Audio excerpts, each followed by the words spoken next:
አይረግዋ መላእክት ውስተ ሰማያት መላእክት ማርያምን ወደ ሰማይ አሳረጓት። መዝሙረ ያሬድ ነሐሴ 17 ቀን ዕለተ ሰንበት የሚባል በገብረ መስቀል ሚዲያ በየሳምንቱ ዓርብ የሚተላለፍ ቀጣይ እሑድ ያለ የቅዱስ ያሬድ መዝሙረ ያሬድ ቃለ እግዚአብሔር በየሳምንቱ ተከታታይ የሆነ መርሃ ግብር ከነሐሴ 1 እስከ ነሐሴ 14 ሁለት ሰንበታትን ዮም ንወድሳ ዛኪቲ ማርያም ብለን መዝሙረ ያሬድ አሳልፈናል። 15 እሑድ ቢሆን ተጋቡ በቅጽበት ይላል ቅዱስ ያሬድ። ለእናቱን እንዲገንዙ ተዘጋጁ እያለ በተለያየ መልኩ የሚናገረው ቃለ እግዚአብሔር ከ14 ጀምሮ እስከ 16 ባሉት 3 ዕለታት ለግንዘተ እሙ ቅድስት እያለ ይናገራል ቃለ እግዚአብሔር። 16 እሑድ ቢሆን ደግሞ እህትነ ይብልዋ እህታችን ይሏታል የሚለው ይባላል። 17 እሑድ ከሆነ ግን አይረግዋ ነው የሚሆነው። ስለዚህ የ2018 ዓመተ ምህረት የነሐሴ 17 ቀን እሑድ ቀን ነውና አይረግዋ ይባላል ማለት ነው። አይረግዋ መላእክት ውስተ ሰማያት እነሆ መዝሙረ ያሬድ ቅዱስ ያሬድ የደረሰው እሑድ የሚባለው ቃለ እግዚአብሔር በገብረ መስቀል ሚዲያ ዓርብ የሚተላለፈው መጀመሪያ መዝሙሩን ከዚያ ቀጥለን በቅዳሴ የሚነበበው መልእክታትን ከዚያ በቅዳሴው የሚሰበከው ምስባክ ከዚያ የቅዳሴውን ወንጌል ብለን መርሃ ግብራችንን እንጨርሳለን።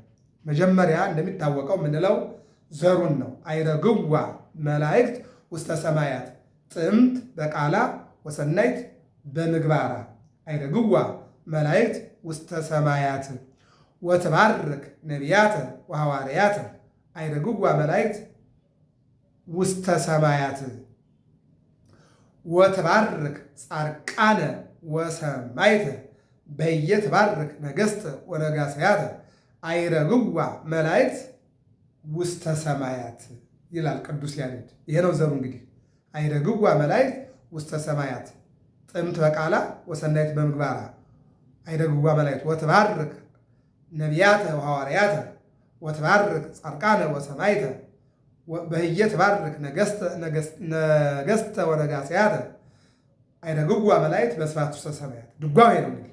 ወደ አማርኛው ስናመጣው ወደ ፍቹ መላእክት ልባሉ መላእክት ማርያምን ወደ ሰማይ አሳረጓት። ማርያምን መላእክት ወደ ሰማይ አሳረጓት። እንደሚታወቀው መላእክት የተለያየ አገልግሎት አላቸው በድንግል ማርያም። የመጀመሪያው እንዳየነው የሚያረጋጋ መልአክ ሲላክላት አይተናል። ከዚያ ቀጥሎ ምግብ የሚያቀርብላት መልአክ ሲላክላት አይተናል። ከዚያ ቀጥሎ ደግሞ እነሆ የሚጠብቅ መልአክ ሲላክላት አይተናል። ከዛ ቀጥሎ ደግሞ የሚያመሰግኑ መላእክት ሲላኩላት አይተናል። ከዛ ቀጥሎ ደግሞ የሚያበስር መልአክ ሲላክላት አይተናል ማለት ነው። ከዚያ ቀጥሎ ደግሞ እነሆ የሚያሳርጓት መላእክት ሲመጡላት አይተናል ማለት ነው። ይህ ነው የሚለው መላእክት ማርያምን ወደ ሰማይ አሳረጓት። ውስተ ሰማያት ወደ ሰማያት አሳረጓት።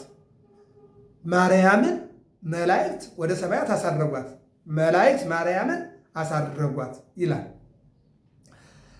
ጥምት በቃላ ወሰናይት በምግባራ አነጋገሯ የለዘበ ይልቁንም ያነጋገሯ ጣዕም ይላል። ልጇን አንከሩ ምህረቶ ሞገሰ ቃሉ ጣዕመ ነገሩ ወሳይሳፉ ልጇን ምህረቱን ያነጋገሩን ጣዕም ያንደበቱን ቅልጥፍጥፍነት እውቀቱን አደነቁ ይልና ጥምት በቃላ ያነጋገሯን ጣዕም ወሰናይት በምግባራ ስራዋ እጅግ የተወደደላት ትዕግስተኛ እናት እንደሆነች ተናገሩ ይልና ወትባርክ ነቢያተ ወሐዋርያተ ለነቢያት ለሐዋርያት የትንቢትና የስብከት በረከትን የምታሳድር ከልጇ የምታሰጥ የእናት ልመና አንገት አያስቀልስም ፊት አያስመልስምና ለምና የምታሰጥ ወትባርክ ለጻድቃንና ለሰማዕታት የገድል ጽናትን ወይም የገድል ጽናት አክሊልን የምታሰጥ አክሊለ በረከቱ ለያዕቆብ ወትምክሕተ ቤቱ ለእስራኤል የእስራኤል መመኪያው ለያዕቆብ ደግሞ በረከቱ የበረከት አክሊሉ ቅድስት ድንግል ማርያም አክሊለ ጽጌ ማርያም ለጊዮርጊስ ቀጸላ መንግስቱ የጊዮርጊስ የሞቱና የተአምራቱ የመንከራው ምስክር ቅድስት ድንግል ማርያም ለነቢያት ለሐዋርያት የትንቢት የስብከት በረከትን የምታሰጥ ለጻድቃንና ለሰማዕታት የገድል ጽናት አክሊልን የምታሰጥ እናት በዚህ ዓለም በእውነት ለእውነት እንደነ ዳዊትና ሰሎሞን ለነገሥት በወዲያኛው ዓለም እውነተኛ የበረከት ፍርድን ታሰጣለች። በዚህ ዓለም እነ ዳዊት እነ ሰሎሞን በእውነት ሲፈርዱ አይተናቸዋል። እመቤታችን ደግሞ በዛኛው ዓለም ከልጇ ከወዳጇ እውነተኛ ፍርድን የምታሰጥ እናት መላእክት ማርያምን በይባቤ ወደ ልጇ ዕረፍት አስገቧት ይላል። ክብርና ምስጋና ለእግዚአብሔር ይሁን። አይደጉዋ መላእክት በሰዓት ውስጥ ተሰማይ መላእክት ማርያምን በይባቤ በምስጋና በእልልታ ወደ ልጇ ወደ ወዳጇ ወደ ኢየሱስ ክርስቶስ ፈቃድ ወደ ሆነው ወደ መንግሥተ እግዚአብሔር አስገቧት። ልጇ መንግሥተ ሰማያት ነው። ልጇ መንግሥተ ሰማያትን የሚያድል ነውና በልጇ ፈቃድ ወደ መንግሥተ ሰማያት አስገቧት ይላል። አይረግዋ መላእክት የሚለው ይህንን ይናገራል ማለት ነው። መዝሙር ያሬድ እንግዲህ ይሄ ነው ባጭሩ። መላእክት ማርያምን አሳረጓት። ምን እያሉ? ሱራፌል ወኪሩቤል ሰፉ ክነፊሆሙ። ሱራፌልና ኪሩቤል ክንፋቸውን ዘረጉ። ሌላስ? ዳዊት አባቷ በመሰንቆ ድብ አድርጎ፣ ቅዱስ ሚካኤልና ቅዱስ ገብርኤል ደግሞ በምስጋና፣ ሙሴ እነዚህ ሁሉ የቀሩ የሉ። እሷም እንዲህ ናት ይልና ስራዋ እጅግ የተወደደላት ጣፋጭ አንደበት ያላት የምታማልድ ለውሻ ሳይቀር የምታዝንናት የሰውን ድነቱን እንጂ ሞቱን የማትፈልግ የሰውን ኑሮውን እንጂ ሞቱን የማትፈልግ ስደቱን፣ ረሃቡን፣ ጽሙን የማትፈልግ ማን ያርዳ የቀበረ ማን ያውራ የነበረ ነው። መሰደድንም መራብንም መጠማትንም የምታውቅናት ሁሉን የምታውቅናት ርሪት ወርሪተ ህሊና ዘአፍቅሮተ ሰብእ ልማዳ ሰውን መውደድ ሰውን መርዳት ሰውን ማማለድ ልማዷ የሆነ እንስሳትን አራዊትን ሳይቀር የምታማልድ እናት ቅድስት ድንግል ማርያም ለጻድቃን ለሰማዕታት ለጻድቃን ስንል ለእነ አቡነ ተክለ ሃይማኖት ለሰማዕታት ስንል ለእነ ቅዱስ ጊዮርጊስ የገድል ጽናት አክሊልን ሲቆራረጡ ሲፈላለጡ ሲቃጠሉ እንዲጸኑ የምታደርግ ለነቢያት ስንል አበይት ነቢያት ደቂቀ ነቢያት ስንል ለሐዋርያት ስንል ለ12 ሐዋርያት ሰማዕታት ለእነዚህ የስብከት በረከትን የምታሰጥ አንደበታቸው ሙሉ አይምሯቸው ያልተዛባ ሆኖ እንዲያገለግሉ የምታስደርግ እናት ይላል። ይልቁንም በዚህ ዓለም በእውነት ለእውነት እንደነ ዳዊትና ሰሎሞን ለነገሥት በወዲያኛው ዓለም እውነተኛ የበረከት ፍርድን ታሰጣለች ይልና መላእክት ማርያምን በይባቤ ወደ ልጇ ምን አላት? ዕረፍት አስገቧት። ይሄ መዝሙሩ ነው። ወደ ቅዳሴው መልእክት እንሂድ። የቅዳሴው መልእክት የመጀመሪያው ሮሜ 8:31 ነው። እግዚአብሔር ከእኛ ጋር ከሆነ ማን ይቃወመናል? አያችሁ፣ በሐና ማኅፀን አይሁድ ተቃወሙ። እግዚአብሔር ከሐና ጋር ስለሆነ ማን ይቃወማል? ስደቱ ለምክንያት ነው፣ ትንቢት ለመፈጸም። 3 ዓመት በእናት አባቷ ቆየችና በ12 ዓመት ደግሞ በቤተ መቅደስ ስትኖር ተነሱባት፣ አይሁድ ተነሱባት። እግዚአብሔር ከእሷ ጋር ከሆነ ማን ይገላታል? እንድትወጣ ግን ፈቃዱ ነበረ፣ ትንቢት ለመፈጸም ነው። ከቤተ መቅደስ ወደ ቤተ ዮሴፍ የወጣችው በልጇ ፈቃድ፣ በፈጣሪ ፈቃድ፣ በእግዚአብሔር ፈቃድ እንጂ በአይሁድ ምቀኝነት አይደለም። ትንቢት ይፈጸም ዘንድ በቤተ ዮሴፉና ጌታን ጸንሳ ወለደች። በወለደች ጊዜ የምትሰደዱና አይደለም። ነገር ግን ትንቢቱ ይፈጸም ዘንድ ነው። ሄሮድስ ከነሰራዊቱ ከነወታደሩ ተነሳ። በይሆናል ከነዚህ ሕፃናት መካከል እሱ ይሆናል በማለት ብዙ ሕፃናትን ገሏል፣ ብዙ ሕፃናትን አስወግዷል። እመቤታችን ግን ትንቢቱ ይፈጸም ዘንድ ግብፅ ለግብፅ ኢትዮጵያ ለኢትዮጵያ ተሰደደች። ዘመነ ወአዝማነ ወመንፈቀ 3 ዓመት ከ6 ወር ተሰዳ። ከሰማይ የሚወርደው የፀሐይ ብርሃን ከመሬት የሚወጣው የግብፅ እንፋሎት ይልቁንም ህብስት ዘላለማዊ ህብስት መድኃኔዓለምን ተሸክማ ምግብ ማጣቷ ዘላለማዊ ማየ ሕይወትን ይዛ ውሃ ማጣቷ መለመኗ ለምና ማጣቷ መሰደቧ እንቅፋት መመቷቷ ሾህ መወጋቷ ቀዩ መጥቆሯ ግብፅ ለግብፅ ኢትዮጵያ ለኢትዮጵያ መንከራተቷ የእናት ድርሻ ማጥባት ብቻ አይደለም፣ ማሳደግ ብቻ አይደለም፣ ይዞ መሰደድም ስላለባት ነው። ይልቁንም ጉየተ ሕፃናዊዮ ለዲያብሎስ የሕፃኑ መሰደድ ዲያብሎስን ያሳድደው ዘንድ ስለነበረ ትንቢቱ ይፈጸም ዘንድ ሰው ይፈጸም ዘንድ ልጇን ይዛ ግብፅ ለግብፅ ኢትዮጵያ ለኢትዮጵያ ተንከራተተች በረሃብ በጽም። ለዚህ ነው አዘክሪ ሀበ መዘክር ዘይረስ ኩሎ ወደማይረሳ ልጅሽ አዘክሪ አሳስቢ። አዘክሪ ድንግል ረሃበ ወጽማ ድንግል በግብፅ የደረሰብሽን ረሃብና ጽም አሳስቢ። ምንዳቤው ሐዘንና ምንዳቤን አሳስቢ። ወኩሎ አጸባ ዘበጻኪ ምስሌሁ እሱን ተሸክመሽ የደረሰብሽን መከራ አሳስቢ። ከም ወደ ማን ሀበ መዘክር ወደማይረሳ ልጅሽ አሳስቢ። ያን ምግብ ተሸክመሽ ምግብ ማጣትሽ፣ ማየ ሕይወትን ተሸክመሽ ውሃ ማጣትሽ፣ የዓለም ዙፋን የሆነውን አምላክ ይዘሽ ማደሪያ ማጣትሽ፣ ይህንን አሳስቢ ይላል። ይልቁንም እመቤታችን ቅድስት ድንግል ማርያም ዮሳ ባስደነገጣት ጊዜ ያንን አሳስቢ። ይልቁንም ሄሮድስ ባስደነገጣት ጊዜ ያንን አሳስቢ። ሄሮድስ ናዊ እመያምሰት ኮለምት ዜማ ሀገሬ ወፃይኩ ከሄሮድስ ከበላተኛው ልጄን ማዳን ካልቻልኩኝ አገሬ ለምን ወጣሁ ብላ አልቅሳለች። ምሕረ በዘባንኪ ወምሕረ በገቦኪ፣ አንድ ጊዜ በክንድሽ አንድ ጊዜ በጀርባሽ ማርያም ብዙ ባዚ ለሕፃን ደከምኪ። ማርያም ድንግል ብዙ ሕፃን ልጅሽን በማዘል ደከምሽ። ዓለምን ያዘለውን አምላክ አዝለሽ ደከምሽ። ዓለምን የታቀፈውን አምላክ ታቅፈሽ ደከምሽ። ዓለምን በዚህ በመዳፉ የያዘውን አምላክ ታቅፈሽ ደከምሽ፣ አዝለሽ ደከምሽ። ሶበኒ ያውር በእግሩ ተመትሲሉ በቂ በእግር ክር ስትዩ የሕፃናትን ጸባይ ሊያስተምርሽ ዘይኝ እያለ ያለቅሳል ይላል። በበህቅል አይደለም እንደ ሕፃናት አደገ ስለሚለው ጡት እያለ ዓለምን የሚመግበው አምላክ ጡት ይላታል። ዓለምን የተሸከመ አምላክ ተሸከምኝ ይላታል። የሚገርም ነው። አልቦ እንበለ ሰሎሜ ዘያስተባርየኪ ለኪ፣ ከሰሎሜና ከዮሴፍ በስተቀር ያጽናናሽ የለም። ወዮሴፍ አረጋዊ ዘይጸውር ሰንቀኪ ጸውር ሰንቀኪ ይላል። ሰንቅም ከዮሴፍ በስተቀር ላንቺ የተሸከመ የለም። አንቺ ግን አንድ ጊዜ በጀርባሽ አንድ ጊዜ በክንድሽ ግብፅ ለግብፅ ኢትዮጵያ ይዘሽ ተንከራተትሽ ይላል። አዘክሪ ያንን እመቤታችን ነው። ያንን አሳስቢ፣ ያንን መከራ ያንን ጽም አሳስቢ ይላል። ይህን ይናገራል እና 3 ዓመት ከ3 ወር የመመለሱ ጉዳይ እግዚአብሔር ከእኛ ጋር ከሆነ ማን ይቃወመናል? ስደቱ ለምክንያት እንጂ ስደቱ ትንቢት ለመፈጸም እንጂ የአምላክ እናት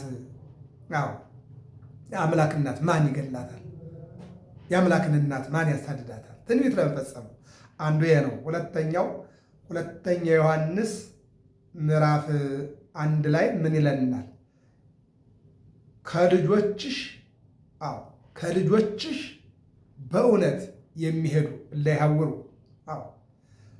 ከልጆችሽ በእውነት የሚሄዱ አንዳንዶችን ስላገኘው ደስ ብሎኛል።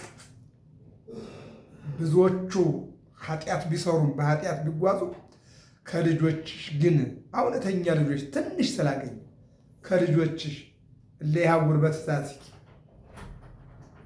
ከልጆችሽ በትእዛዝ የሚሄዱ ልጆችን ስላገኘሁኝ እነሆ ግባ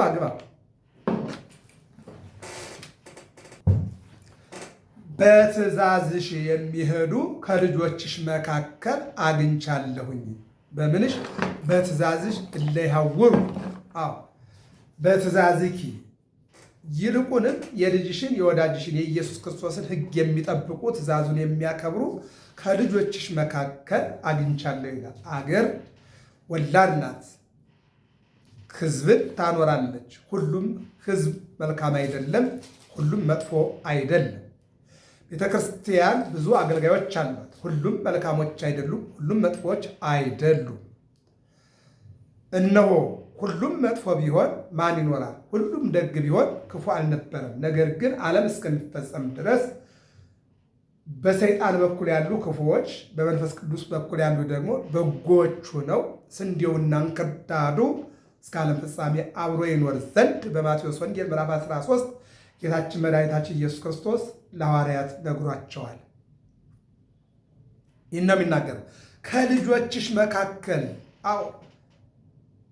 ሕግን የሚያከብሩ ትእዛዝን የሚጠብቁ ቆርሰው የሚያበሉ ቀደው የሚያለብሱ የታሰሩትን የሚጠይቁ የተጣሉትን የሚያስታርቁ የተሰደዱትን የሚያጽናኑ የወደቁትን የሚያነሱ የሞቱትን የሚቀብሩ ያዘኑትን የሚያጽናኑ ከልጆችሽ መካከል አሉ። ይልቁንም እናታችን ጽዮን እያሉ አንቺን የሚያከብሩ አሉ። ልጅሽንም ወልድ ብለው አንቺን ወላዲተ አምላክ ብለው፣ ልጅሽን ብርሃን ብለው አንቺን አንቲ እሙለ ብርሃን ብለው የሚያከብሩ አሉ። አይረግዋ መላእክት ውስተ ሰማያት፣ መላእክት ማርያምን ወደ ሰማይ አሳረጓት። አንድም መላእክት ማርያምን ወደ ሰማያት አወጧት፣ አሳረጓት፣ ወደ ልጇ ወደ ወዳጇ ፈቃድ ቦታ አስቀመጧት ይላል። ይሄ እንግዲህ ወንጌሉ በቅዳሴው መካከል የመጀመሪያው ዲያቆንና ሁለተኛው ዲያቆን የሚያነቧቸው መልእክታት ናቸው። ሦስተኛው ምስባክ ነው። መዝሙር 45 ቁጥር 5 ላይ ቀደሰ ማኅደሮ ልዑል እግዚአብሔር ውስተ ማእከላ ኢትታወቅ ወይረድአ እግዚአብሔር ፍጽመ ይላል። ልዑል ማደሪያውን ቀደሰ፣ መረጠ፣ አስተካከለ፣ አገኘ ማለት ነው። ቀደሰ፣ አመሰገነ።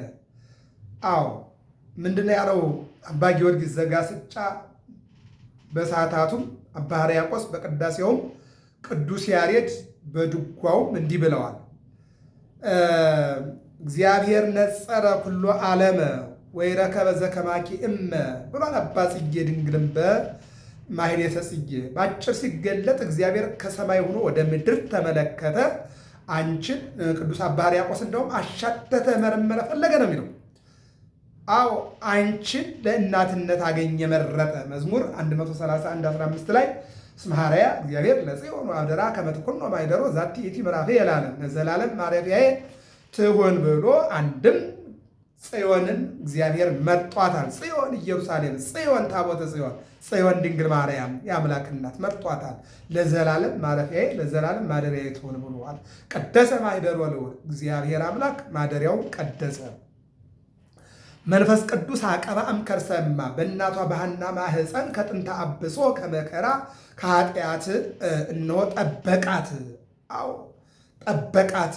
እናቷን አስተካከለ። ከተስተካከለ ማኅፀን ከነጻ ከጸዳ ከተስተካከለ ማኅፀን ወይም በተስተካከለ በተቀደሰ ማኅፀን ምንድነው ቀዲሶ ኪያሃ አንጽሖ ሥጋ ሀደረ ላዕሌሃ የሚለው ቅዱስ ያሬድ ሲናገር፣ ትርጓሜያችን ግን ለሐና ነው። የሐናን ማኅፀን ቀድሶ አንጽቶ በሐና ማኅፀን እመቤታችን ቅድስት ድንግል ማርያም ተጸነሰች። መንፈስ ቅዱስ አቀባ እምከርሰማ የሚለው ይሄን ነው። በሐና ማኅፀን መንፈስ ቅዱስ አደረ፣ ሥጋዋን አነጻ፣ ቀደሰ። በማኅፀኗ ምን አደረገ ማለት ነው? ቅድስት ድንግል ማርያም ከጥንተ አብሶ ነፃ ሁና እንድትጸነስ አደረገ። አንድ የዓለም ታሪክን ጨምር። ለምሳሌ HIV ያለባቸው ሰዎች በስነ ጥበብ በማኅፀናቸው እናቶች ንጹሕ ልጅ እንዲጸንሱ ይደረጋል። በምን? በመድኃኒት ማለት ነው። አያችሁ፣ ሰዎች በጥበብ በሽታ ያለባቸው ሰዎች በሽታ የሌለበት ልጅ እንዲወልዱ ካደረጉ መድኃኔዓለም በአዳምና በሔዋን መጥቶ የነበረውን ጥንተ አብሶ ከሐና ማኅፀን አጽድቶ አስወግዶ ማለት ነው። ጥበበኞች መርፌ ወቅተው መድኃኒት ሰጠው በታመመ ማኅፀን ንጹሕ ዘር እነሆ አስቀድሞ በሎጥ እዛም ደግሞ በመጀመሪያ ከአብርሃም ከዚያ በሎጥ ከዚያ በዳዊት ከዚያ በሰሎሞን እያለ ይመጣል። እግዚአብሔር ጸባኦት አምላክ አንቺን የተወደድሽ የከበርሽ ንጹሕ ዘር ባያስቀርልን ኖሮ ከመሰዶም ኮነ ከመገሞራ መሰልነ ሰዶምና ገሞራን በመሰልን ብሎ እንደ ሐዋርያው ቅዱስ ጳውሎስ ሮሜ ላይ ያስቀምጦታል። በማኅሌተ ጽጌም ያው ተቀምጧል። እንደገና ትንቢተ ኢሳይያስ ምዕራፍ 1 ቁጥር 9 ላይም ያለ ነው። ንጹሕ ዘር እግዚአብሔር ባያስቀርልን ኖሮ እንደ ሰዶምና እንደ ገሞራ በእሳት እንደ ኖህ ዘመንም በፈላ ውሃ በጠፋን ነበረ ብሎ ስለዚህ አስቀድሞ እንደውም በዚህ በድጓው ላይ ዘእንበለ ይትፈጠር ሰማይ ወምድር ወዘእንበለ ትትፈጠር ምድረ ገነት ሰማይና ምድር ከመፈጠራቸው በፊት አስቀድሞ በምስጋና እንድትቀመጥ ያደረጋት እሷ ናት። በታምረ ማርያም ደግሞ በአምላክ ሕሊና ትታሰብ ነበረ ያላት እሷ ናት። እንደገና ደግሞ ዓለምን ሲፈጥር ደግሞ በመንበረ ስብሐት በሥላሴ ስዕል ነጸብጣት ታቦት ዘዶን እንተይት እግዝእትነ ማርያም ብሎ ያስቀመጣት። ወደ ሙሴ ስንመጣ ምሳሌዋን ታቦተ ጽዮንን ለሙሴ ሰጣና ምሳሌዋ 10 ሕግን የያዘች ጽላት እመቤታችን ደግሞ ሕጉን የሰራውን መድኃኔዓለምን ጸንሳ የወለደች 10ሩን ጠቅላ ሕጉን የወለደች ማለት ነው። እና ቀደሰ ባሕደረ ልዑል ሲል ይህንን ነው የሚያመጣው። እግዚአብሔር ውስተ ማእከላ አይትታወቅ፣ እግዚአብሔር ከእርሷ ጋር ነውና አትታወቅ። ወይ ረዳ እግዚአብሔር ፍጽመ እግዚአብሔር ፈጽሞ ይረዳታልና። አይሁድ በእናቷ ማኅፀን ቢፈልጓት አላገኟትም። በቤተ መቅደስ ሊያቃጥሏት ቢሉ አላገኟትም። ግብፅ ለግብፅ ትንከራተት ቢፈልጓትም አላገኟትም። ስጋዋን ሊያቃጥሉ ቢፈልጉትም አላገኟትም። በመቃብር የሚፈልጓት አላገኟትም። እንደ ልጇ እንደ ወዳጇ ተለአለት ምድር በስብሐት ውስተ ሰማያት ወበየ ነበረት ዘምስለ ወልዳ በየማነ አብ ወመንፈስ ቅዱስ እንዳለ ቅዱስ ያሬድ በዝማሬው። ስለዚህ ቅዱስ ያሬድም እነሆ እንደተናገረው ምንድን ያለው? እነሆ አስቀድሞ የወደዳት የፈቀዳትና የፈቀደላት እሷ ስለሆነች ምን አለ ቅዱስ ያሬድ መዋሥዕት በተባለው ቃል እግዚአብሔር ላይ ፈትዮ ስነዚያሃ ወተወልደ እምኔሃ ከዓለም ቆነጃጅት የእሷን ሰውነት ወዶ ስጋዋን ደሟን ወዶ በእርሷ ተዋህደ ፈትዮ ስለዚህ ተወልደ እምኔሃ የእሷን ሰውነት ባህሪ አድርጎ ሙቀቷን ሙቀት አድርጎ ነፍሳ ቀደስከ ወሥጋሃ አንጻእከ ወበደመ እነሆ አንተ ዓለምን ለማዳን የመጣህ አምላክ ስትሆን ከስጋ ስጋ ከነፍሷ ነፍስ ወስደህ አከበርካት፣ ቀደስካት። ቀደሰ ባሕደረ ወለውሉ የሚለው ይህን ነው ማለት ነው። ወደ ወንጌሉ እንሂድና እንጨርሰው። ወንጌሉ የማቴዎስ ወንጌል ምዕራፍ 26 ቁጥር 26 ነው።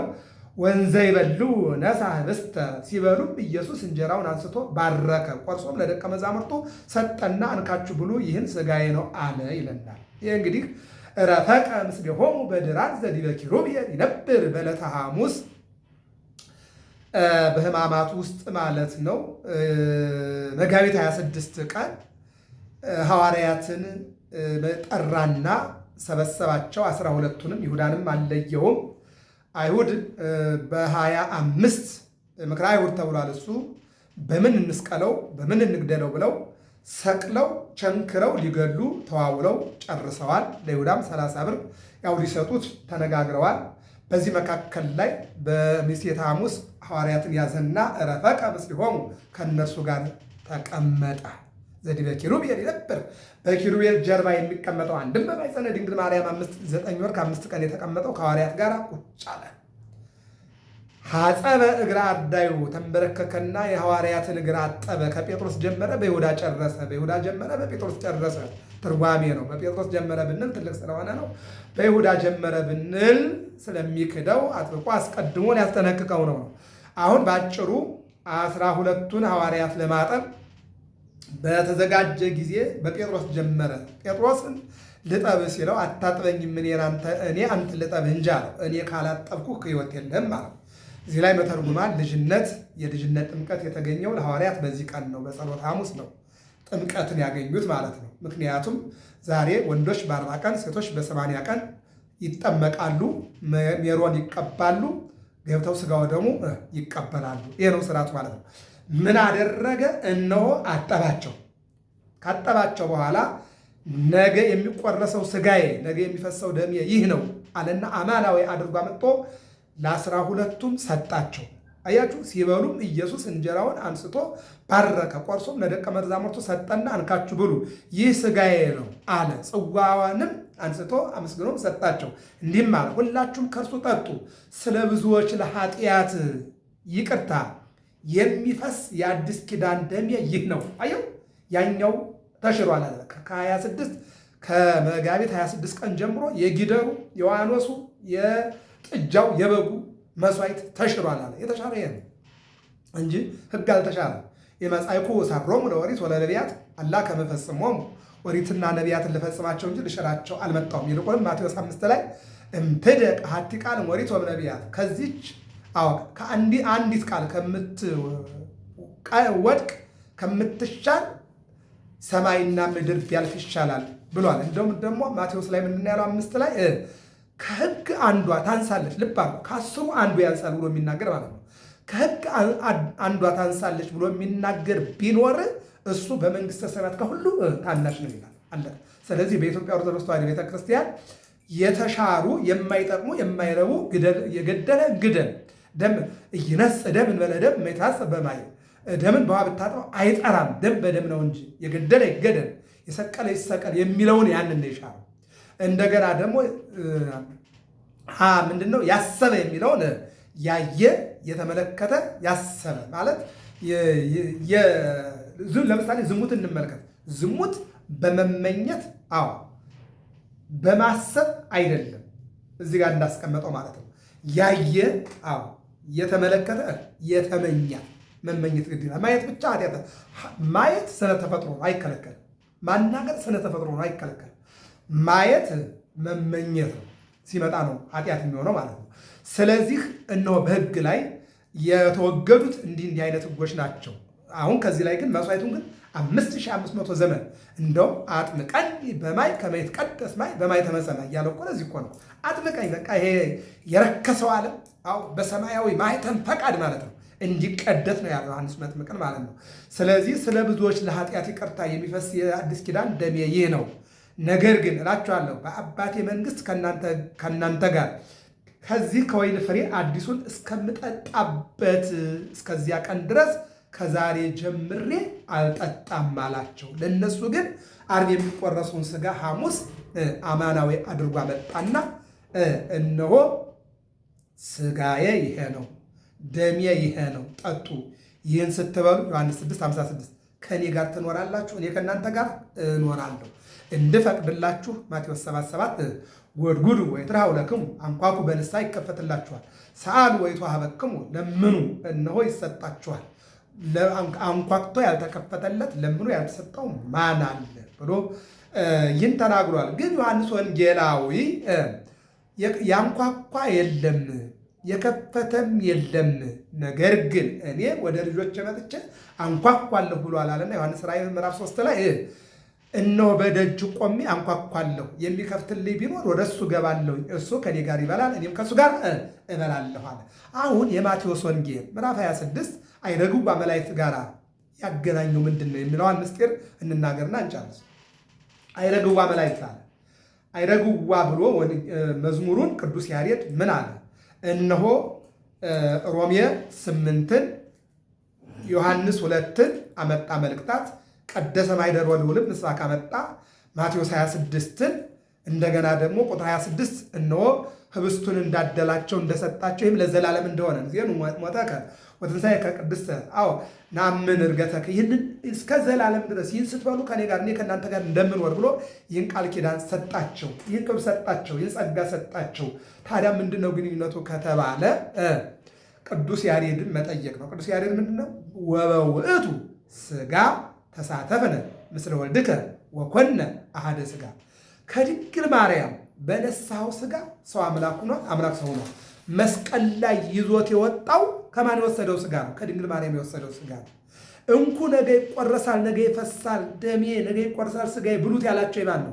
እዚህ ላይ ነው እንግዲህ ብዙ ጊዜ ሰዎች እንዴት ይሉት። እናስ ያ ሥጋ ከየት ነው የመጣው?